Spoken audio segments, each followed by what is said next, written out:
രാവിലെ നമ്മളുടെ സ്വകാര്യ കാര്യങ്ങൾക്കും മറ്റു കാര്യങ്ങൾക്കുമായി നമ്മൾ അവധി അപേക്ഷിക്കാറുണ്ടല്ലോ. ഇപ്പോൾ അതുപോലൊരു അവധിക്ക് സമ്മതം അല്ലെങ്കിൽ അനുവാദം കൊടുത്തിരിക്കുകയാണ് തിരുവനന്തപുരം കോർപ്പറേഷൻ.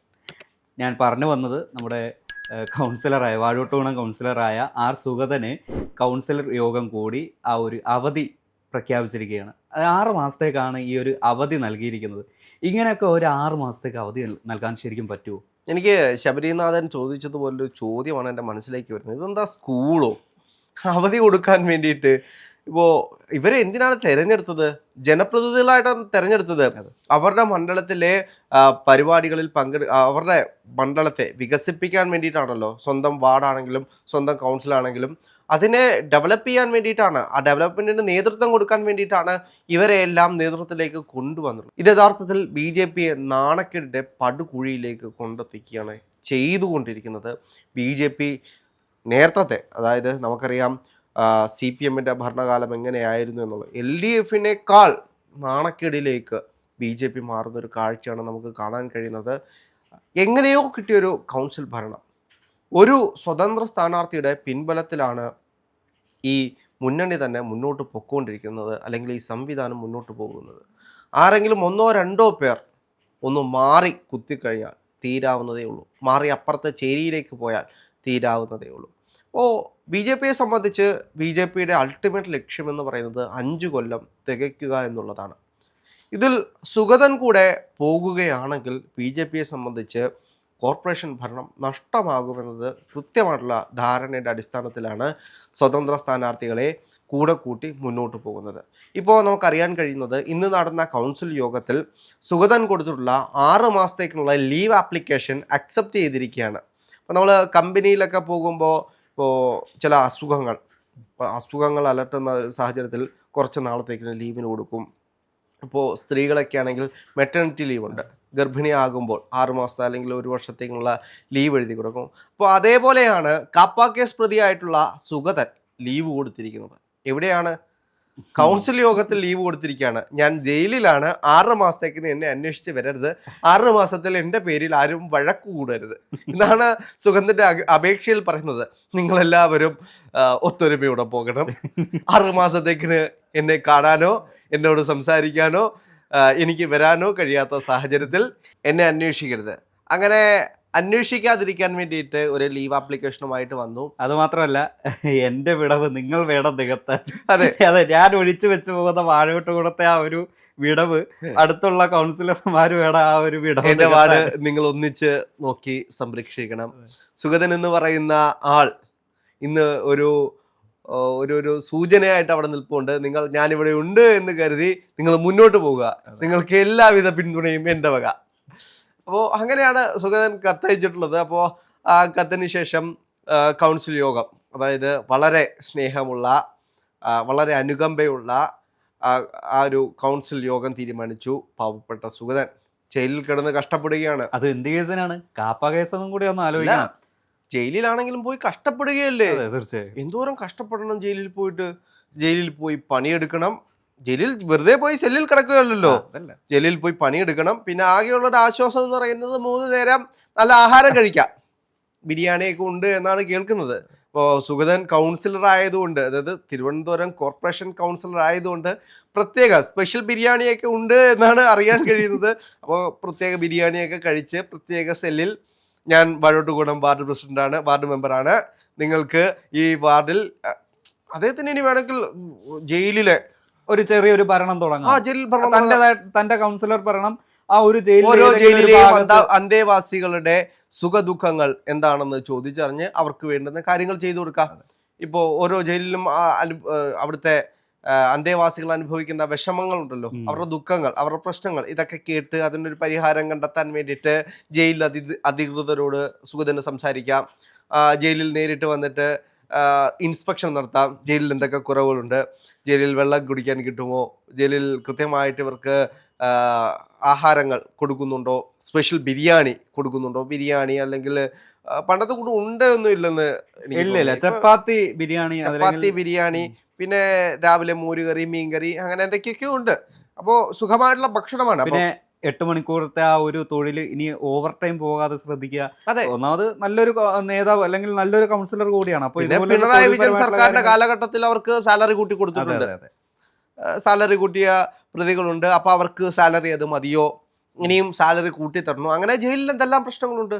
ജയിലിലെ അവിടെ കിടക്കുന്ന കുറ്റവാളികൾ അവരനുഭവിക്കുന്ന വിഷമങ്ങളും ബുദ്ധിമുട്ടുകളും, അവരുടെ ശമ്പളമില്ലാതെ പണി ചെയ്യേണ്ടി വരുന്ന അവസ്ഥ, ഇതൊക്കെ അധികൃതരുടെ മുന്നിലേക്ക് കൊണ്ടുവന്ന് അദ്ദേഹത്തിന് പറയാം. അല്ല രാവിലെ എനിക്കൊരു സംശയം എന്താണെന്ന് വെച്ചാൽ ഇത്രേ ജനകീയനായ ഒരു കൗൺസിലറെ ഇനി ആ ജയിലിലുള്ളവർ വിടാതിരിക്കുമോ എന്നുള്ളതാണ് എൻ്റെ ഒരു സംശയം. 6 മാസത്തിന് ശേഷം കൗൺസിലർ സുഗതം പോവല്ലേ എന്ന് പറഞ്ഞാൽ അവിടെയുള്ള ആ ഒരു അന്തേവാസികൾ പോകരുത് എന്ന് പിടിച്ചു വെക്കുമോ എന്നുള്ളതാണ് അല്ല, മറ്റൊരു നമ്മൾ സംശയം. കണ്ടതാണ് വാഴോട്ടുകോണത്ത് അദ്ദേഹത്തിനെ അറസ്റ്റ് ചെയ്യാൻ വീട്ടിലേക്ക് ചെല്ലുമ്പോൾ അവിടെയുള്ള ആളുകൾ സുഗതനെ കൊണ്ടുപോകരുതേ ഞങ്ങളുടെ സുഗതനെ കൊണ്ടുപോകരുതേ എന്ന് പറഞ്ഞ് അവര് കരയുന്നതും അവരുടെ ചിത്രങ്ങളും ഒക്കെ നമ്മൾ കണ്ടതാണ്. അപ്പോൾ സ്വാഭാവികമായിട്ടും ഇനി ജയിലിൽ ചെന്ന് ജയിലിലെ അന്തേവാസികളുടെ പ്രശ്നത്തിൽ ഇടപെട്ട് ജയിലിലെ അന്തേവാസികൾക്ക് നീതി വാങ്ങിച്ചു കൊടുക്കാനായിട്ട് കഷ്ടപ്പെടുന്ന സുഗതനെ ജയിലിലെ അന്തേവാസികളെ എങ്ങനെ വിടും? തീർച്ചയായും ഞങ്ങളുടെ പ്രിയപ്പെട്ട സുഗതനെ വിടരുത്. കാപ്പ കേസ് പ്രതിയാണെങ്കിലും അദ്ദേഹത്തിൻ്റെ ഉള്ളിലൊരു മനസ്സുണ്ടായിരുന്നു. സാധാരണപ്പെട്ട ജയിൽ ജീവികളായിട്ടുള്ള മനുഷ്യരെ, കുറ്റവാളികളായിട്ടുള്ള ആളുകളെ തിരുത്താൻ, പുതിയൊരു രൂപത്തിലേക്ക്, പുതിയൊരാളാക്കി, മനുഷ്യനാക്കി തീർക്കാൻ സുഗതൻ കഷ്ടപ്പെടുന്ന പെടാപാടുകൾ നമ്മൾ ആരും അറിയാതെ പോകരുത്. അപ്പോൾ സുഗതൻ ആകെ കൗൺസിലറോട് ആവശ്യപ്പെട്ടതെന്ന് വെച്ച് കഴിഞ്ഞാൽ, ഞാൻ ഇവിടെ നിന്നും പോകുന്നില്ല, പഞ്ചാബി ഹൗസിൽ പറയുന്ന പോലെ എൻ്റെ ജീവനായ എല്ലാം ഞാനിവിടെ വെച്ചിട്ടാണ് പോകുന്നത്. അപ്പോൾ അതേപോലെയാണ് സുഗതൻ ജയിലിലേക്ക് പോകുമ്പോൾ അദ്ദേഹം അവിടുത്തെ കോർപ്പറേഷന് കത്ത് കൊടുത്തിരിക്കുകയാണ്. അപ്പോൾ കോർപ്പറേഷനെ സംബന്ധിച്ച് അയാളുടെ ജീവനും ജീവിതവും എല്ലാം വാഴോട്ടുകോണം വാർഡിൽ സമർപ്പിച്ചിട്ടാണ് അദ്ദേഹം പോകുന്നത്. അദ്ദേഹം അവിടെ ഉണ്ട്. സുഗതൻ എങ്ങും പോയിട്ടില്ല. സുഗതൻ ആരെയും വീട്ടിൽ പിരിഞ്ഞു പോയിട്ടില്ല. വാഴോട്ടുകോണം വാർഡിൽ അവിടെ തന്നെ അദ്ദേഹത്തിന്റെ സോള് അവിടെ അങ്ങോട്ടും സാന്നിധ്യം. അതെ, അദ്ദേഹം ജയിലിലാണെങ്കിലും അദ്ദേഹത്തിന്റെ ആത്മാവും മനസ്സും എല്ലാം ആ വാഴോട്ടുകോണം വാർഡും തിരുവനന്തപുരം കോർപ്പറേഷന്റെ അകത്തെ പ്രസിഡന്റ് ഇരിക്കുന്ന കസാരയും അങ്ങനെ ചുറ്റിപ്പറ്റി നടക്കുകയാണ് അദ്ദേഹത്തിന്റെ ആത്മാവും അദ്ദേഹത്തിന്റെ മനസ്സും എല്ലാം. അപ്പോൾ എന്താണെങ്കിലും അദ്ദേഹം വിട്ടുപോകുന്നില്ല. എല്ലാമായിട്ടുള്ള കോർപ്പറേഷനെ എങ്ങനെ വിട്ടുപോകും? അതുമാത്രമല്ല, ഇതിലെടുത്ത് പറയേണ്ടത് നമ്മുടെ മേയറായ വി രാജേഷിന്റെ ആ ഒരു എന്താ പറയാ, ഇത്രയേറെ കെയറിങ് നോക്കണം. അല്ലെങ്കിൽ ഈ ഒരു സുഗതന് വേണ്ടി കൗൺസിൽ ഇത്രത്തോളം വലിച്ചു നീട്ടി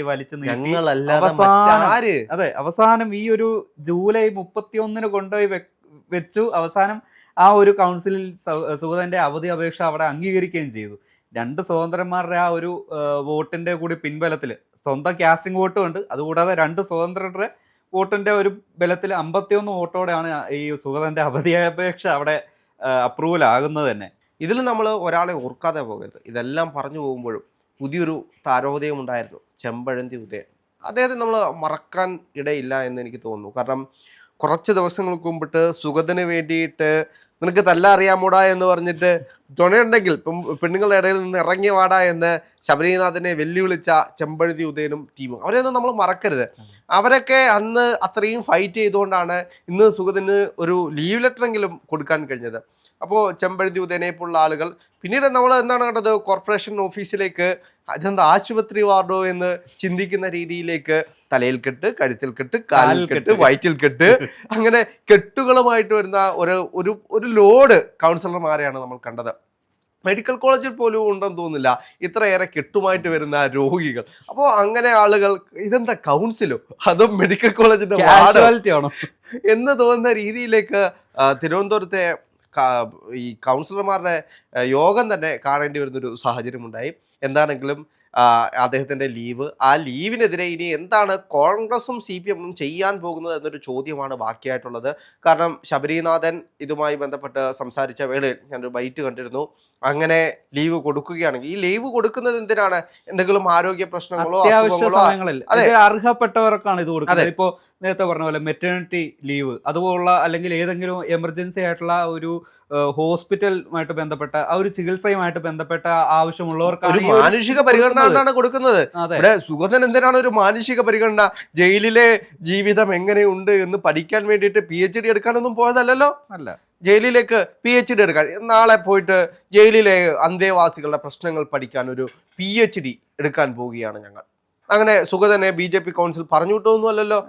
അദ്ദേഹം കാണിച്ചിട്ടുള്ള അദ്ദേഹത്തിന്റെ വധശ്രമം കയ്യിലിരിപ്പുണ്ട്. അടക്കം വധശ്രമവും വീട് കയറി അക്രമം ഉൾപ്പെടെയുള്ള കേസുകളാണ് ഇദ്ദേഹത്തിന്റെ അതെ, പേരിൽ. അദ്ദേഹത്തിന്റെ കയ്യിലിരിപ്പ് കൊണ്ട് കിട്ടിയ കേസ് കപ്പ എന്ന് പറയുന്ന ഐഡന്റിറ്റി, ആ ഐഡന്റിറ്റി ഉണ്ടായതുകൊണ്ടല്ലേ അദ്ദേഹം ജയിലിലേക്ക് പോയത്. എന്താണെങ്കിലും ഇതുമായി ബന്ധപ്പെട്ട് ചിലപ്പോൾ വീണ്ടും ഇന്ന് വലിയൊരു മൊമെൻ്റാണ് അവർക്കുണ്ടായിട്ടുള്ള. 6 മാസത്തേക്ക് ഇനി അവർക്ക് പേടിക്കാനില്ല. ഇനി എന്താണെങ്കിലും ചിലപ്പോൾ UDF പ്രതിനിധികൾ അല്ലെങ്കിൽ LDF പ്രതിനിധികൾ കോടതിയിലേക്ക് പോകാനുള്ള സാഹചര്യങ്ങളുണ്ട്. എന്താണെങ്കിലും തിരുവനന്തപുരം കോർപ്പറേഷൻ വീണ്ടും ബാക്ക് ടു ദ സ്ക്രീൻ വന്നിരിക്കുകയാണ്.